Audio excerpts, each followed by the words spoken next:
یہاں ایک چوک میں انہوں نے تینوں کو لاٹھیوں سے بری طرح مارا اور ادموا کر کے درختوں سے باندھ دیا تھا۔ نمبردار کے حمایتی بھی بھاگتے ہوئے حویلی میں پہنچے۔ انہوں نے بتایا کہ اگر اس نے جلدی نہ کی تو اس کے دونوں بیٹے قتل ہو جائیں گے۔ نمبردار کے دونوں لڑکے مار کھا کھا کر نڈھال ہو چکے تھے۔ میں نے ان کو چڑھایا، اتنے میں ایس آئی گوبندر بھی سپاہیوں کے ساتھ پہنچ گیا۔ ہم نے ہیرے اور اس کے باپ کو گرفتار کیا اور تھانے میں آ گئے۔ نمبردار کے اثر و رسوخ کو دیکھتے ہوئے اب ہیرے وغیرہ کے خلاف کارروائی کرنا بہت ضروری ہو گئی تھی۔ میں نے پرچہ کاٹ کر باپ بیٹے کو حوالات میں بند کر دیا۔ فرض کی ادائیگی میں کچھ طلب کام بھی کرنا پڑتے ہیں۔ نہ چاہتے ہوئے بھی میں نے عملے کو ہیرے کی ٹھکائی کا حکم دیا۔ بعد ازاں دنگا فساد اور نقص امن کے جرائم میں ہیرا جیل چلا گیا، لیکن سیشن میں اس کی ضمانت ہو گئی اور وہ رہا ہو کر گھر بھی آ گیا۔ دن پر دن گزرتے رہے۔ شریف نمبردار کی ایک جوان لڑکی تھی، اس کا نام رانو تھا۔ ایک دو دفعہ اس کے گھر میں دعوت میں نے اس کو دیکھ رکھا تھا۔ وہ کافی بھولی بھالی تھی اور خوبصورت لڑکی تھی۔ حسن و عشق کے معاملے بھی کچھ عجیب ہوتے ہیں۔ ایسا لگتا ہے جیسے عشق کرنے والے لوگ ذہن سے نہیں دل سے سوچتے ہیں۔ شاید اسی لیے اسی قسم کی گتھیاں سلجھنے میں ذہن ناکام رہتا ہے۔ واقعہ یہ ہوا کہ رانو ہیرے کو دل دے بیٹھی اور چوری چھپے مجھ سے ملنے لگی۔ حیران کن بات یہ ہے کہ جن گھروں میں ہر وقت کسی مخصوص دشمن کے بارے میں بات ہوتی رہتی ہے، ان گھروں میں کوئی ایسا افراد بھی پیدا ہو جاتا ہے جو دشمن کو دوست بنانے پر تل جاتا ہے۔ عجیب فطرت ہوتی ہے بعض لڑکیوں کی بھی، اپنے والدین کو بھی چاہتی ہیں اور بھائیوں پر بھی جان چھلکتی ہیں، لیکن پھر ان کے دشمن کو بھی دل دے بیٹھتی ہیں۔ میرے تجربے میں ایسے کئی واقعات ہیں جن میں کسی لڑکی نے اپنے خاندان کے سب سے بڑے دشمن کو اپنی عزیز ترین ہستی بنا لیا۔ ہاں تو میں یہاں پر بات کر رہا تھا رانو کی۔ ہیرے سے اس کے تعلقات قائم ہو گئے۔ ہمارے مخبر ایسی خبریں سنتے رہتے ہیں۔ بلال شاہ نے جس روز مجھے یہ اطلاع پہنچائی، میں جان گیا کہ اب ہیرے کے دن بہت تھوڑے رہ گئے ہیں۔ چند دن کے اندر حسب دستور یہ خبر پھیلنے لگی۔ مجھ سے ملنے والا ہر تیسرا چوتھا آدمی اس بارے میں بات کرنے لگا۔ ایک روز میرے مخبر نے بتایا کہ چھوٹی عید کے روز صبح سحری کے وقت وہ رفاع حاجت کے نئی کھیتوں کی طرف گیا تو اس نے ایک جگہ رانو اور ہیرے کو دیکھا۔ وہ کھاد کے کھیت کی اوٹ میں کھڑے باتیں کر رہے تھے۔ اسے دیکھ کر وہ ٹھٹک گئے اور مختلف راستوں پر چل دیے۔ پھر وہی ہوا جس کا خطرہ تھا۔ ایک روز شام کو پتہ چلا کہ پل کی دکانوں کے پاس زبردست جھگڑا ہوا ہے۔ دوسرے گاؤں سے رانو کا منگیتر چند آدمیوں کے ساتھ آیا تھا اور اس نے ہیرے کو بری طرح سے پیٹا ہے۔ وہ کھیتوں میں پڑا زندگی کی آخری گھڑیاں گن رہا تھا، لیکن رات گئے پتہ چلا کہ ایسی کوئی بات نہیں۔ ہیرے کو چوٹیں تو لگی ہیں لیکن بہت زیادہ نہیں۔ وہ خود چل کر گھر واپس آ گیا تھا۔ دونوں میں سے کسی فریق نے بھی پولیس سے رجوع نہیں کیا۔ یہ واقعہ میری توقع کے برعکس ہوا۔ میرا خیال تھا کہ اب اگر ہیرا شریف آدمیوں کے ہتھے چڑھ بھی گیا تو وہ اس کے 10-20 ٹکڑے ضرور کر دیں گے، لیکن معاملہ وقتی طور پر بگڑنے سے بچ گیا۔ پھر بھی اس بات کا خطرہ ضرور موجود تھا کہ کسی بھی وقت دوبارہ تصادم ہو سکتا ہے۔ میں نے سوچا کہ کل دونوں پارٹیوں کو بلا کر اس سلسلے میں بات کروں گا، اور اگر ان کے ارادے ٹھیک نظر نہ آئے تو دونوں طرف کے 5-5 اور 10-10 آدمیوں کو اندر کر دوں گا۔ لیکن وہی ہوا جس کا مجھے اندیشہ تھا۔ اسی رات کسی نے رانو کے منگیتر چندو کو گلے پر چھری پھیر کر ہلاک کر دیا۔ صرف ایک دن پہلے اس کا ہیرے سے جھگڑا ہوا تھا۔ کئی لوگوں کے سامنے ہیرے نے چندو کو جان سے مارنے کی بھی دھمکیاں دی تھیں۔ ظاہر ہے ذہن فوری طور پر ہیرے کی طرف جانا تھا۔ قتل کی اطلاع مجھے رات پچھلے پہر اذانوں کو ملی۔ میں فوراً ہی اسی وقت موقع واردات کی طرف روانہ ہو گیا۔ میری واپسی تک ایس آئی گوبندر 3 مختلف جگہوں پر چھاپے مار چکا تھا، لیکن ہیرے کا کوئی پتہ نہ تھا۔ موقع واردات پر قاتل ایک نشانی بھی چھوڑ گیا تھا۔ یہ ایک چاندی کا بڑا سا تعویذ تھا جس میں سرخ رنگ کا دھاگا پڑا ہوا تھا۔ میں فوراً پہچان گیا کہ یہ تعویذ میں نے ہیرے کے گلے میں دیکھا تھا۔ شک کی کوئی گنجائش باقی نہیں تھی۔ اس قتل میں ہیرے کا ہاتھ تھا۔ 3 دن تک ہیرے کا کچھ پتہ ہی نہیں چل سکا۔ تفتیش کے تمام رائج طریقے میں نے آزمائے، مقامی کھوجیوں سے بھی مدد لی، ہیرے کے گھر والوں کو بھی بند کیا، اس کے ملنے والوں سے پوچھ تاچھ کی، پر کچھ فائدہ نہیں ہوا۔ بہرحال یہ کوئی چھوٹا موٹا جرم نہیں تھا کہ پولیس ہمت ہار کر بیٹھ جاتی۔ یہ قتل کا کیس تھا، اور پھر شریف نمبردار کے اثر و رسوخ کو دیکھتے ہوئے قاتل کو جلد از جلد ڈھونڈنا بہت ضروری تھا۔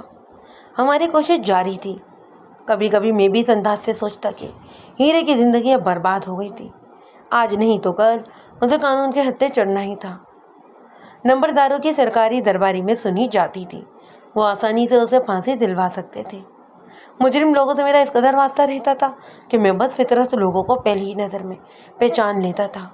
میرے اندر سے آواز آتی تھی کہ ہیرا بد فطرت نہیں تھا، وہ صرف جیدار تھا، یا آپ یوں کہہ لیں کہ وہ ہت چھٹ تھا. اگر اسے اچھے حالات طے ہوتے تو وہ ایک کامیاب زندگی گزار رہا ہوتا، پر اس غریب کو اچھے حالات نہیں ملے تھے. بہرحال اب وقت گزر چکا تھا. اب وہ ایک مفرور قاتل تھا اور مجھے اس کو گرفتار کرنا تھا. اس روز میں تھانے میں بیٹا ایک عدم پتہ مقدمے کی فائل دیکھ رہا تھا کہ منشی نے آ کر بتایا ایک عورت آپ سے ملنا چاہتی ہے. میں نے اسے اندر بھیجنے کو کہا. وہ ایک بوڑھی سی عورت تھی. اس نے میلے کچیلے کپڑے پہن رکھے تھے. آتے کے ساتھ ہی وہ میری کرسی کے پاس بیٹھ گئی. اس نے بتایا کہ وہ چودھری صاحب کے گھر سے آئی ہے. اتنی دیر میں اسے پہچان چکا تھا. وہ شریف نمبردار کے یہاں شاید برتن وغیرہ مانجتی تھی. میں نے ایک دو دفعہ اسے نمبردار کی حویلی میں بھی دیکھا تھا. کہو مائی کیا بات ہے؟ میں نے اسے حوصلہ دیتے ہوئے کہا. وہ خاصی ڈری ہوئی دکھائی دے رہی تھی. اس نے کہا مجھے رانو بی بی نے آپ کے پاس بھیجا ہے، اس بات کا کسی کو پتہ نہ چلے. میں نے اسے ڈانٹتے ہوئے کہا جو بھی کہنا ہے صاف صاف کہو، وقت ضائع نہ کرو. وہ کچھ دیر تک تو رانو کی تعریفیں کرتی رہی، پھر بولی وہ ہیرا تو خود ہی اس کے پیچھے پڑ گیا تھا. رانو تو ماں باپ کی عزت پر مر مٹنے والی لڑکی ہے جی. اگر پہلے اس کے دل میں ہیرے کے لیے کوئی جگہ تھی بھی تو اب نہیں رہی. جس روز چندو سے اس کا جھگڑا ہوا میں نے خود اسے ہیرے کو برا بھلا کہتے ہوئے سنا تھا. اتنا کہہ کر میں کچھ دیر خاموش رہی، پھر بولی لیکن رانو کا خیال ہے جی کہ چندو کو ہیرے نے قتل نہیں کیا. وہ کہتی ہے کہ میں چپ رہ کر کسی بے گناہ کو پھانسی پر چڑھتا ہوا نہیں دیکھنا چاہتی. ٹھیک ہے ہیرا برا ہے، اس کے خاندان کا دشمن بھی ہے، لیکن یہ قتل اس نے نہیں کیا. میں نے پوچھا یہ بات وہ کس طرح کہہ سکتی ہے؟ مائی بولی چودھری جی وہ کہتی ہے کہ ہیرے کا جو تعویذ آپ کو قتل کی جگہ سے ملا ہے وہ قتل کی رات ہیرے کے گلے میں نہیں تھا. اس شام ہیرا رانو سے ملا تھا. رانو نے ہیرے سے تعویذ کے بارے میں بھی پوچھا تھا. اس نے کہا تھا کہ وہ لڑائی میں کہیں گر گیا ہے. رانو کو یہ بات یاد رہ گئی تھی. وہ اب تک اس بات کو چھپانے کی کوشش بھی کرتی رہی، لیکن اس کے دل پر بڑا ہی بوجھ تھا. مائی کی بات سے یہ اشارہ صاف طور پر ملتا تھا کہ ہیرے کو جان بوجھ کر اس قتل میں پھنسانے کی کوشش کی گئی ہے. لڑائی کے دوران اتفاقاً ہیرے کا جو تعویذ گرا تھا یا اسے نوچا گیا تھا، بعد میں یہ تعویذ موقع واردات پر رکھ دیا گیا. قتل کا یہ واقعہ کسی گہری سازش کا پتہ دے رہا تھا. میں نے مائی کو رخصت کر دیا اور میں خود سوچا بچار میں مصروف ہو گیا. رانو کے بھائی ہیرے سے نہیں لڑے تھے بلکہ اس کا منگیتر لڑا تھا. کیا اتفاقاً ایسا ہوا تھا کہ چندو کی مدبھیڑ ہیرے سے ہو گئی یا پھر اسے لڑایا گیا تھا؟ پھر مجھے یہ بات بھی یاد آئی کہ غیر متوقع طور پر پل پر ہونے والی لڑائی میں ہیرے کو قتل نہیں کیا گیا. بات صرف لڑائی مار پیٹ تک ہی محدود رہی. کیا اس جھگڑے کو بعد میں ہونے والے قتل کی بنیاد بنانے کی کوشش کی گئی تھی؟ میں جوں سوچ رہا تھا مجھے قتل کے سیدھے سادے واقعے کے پیچھے گہری منصوبہ بندی نظر آنے لگی.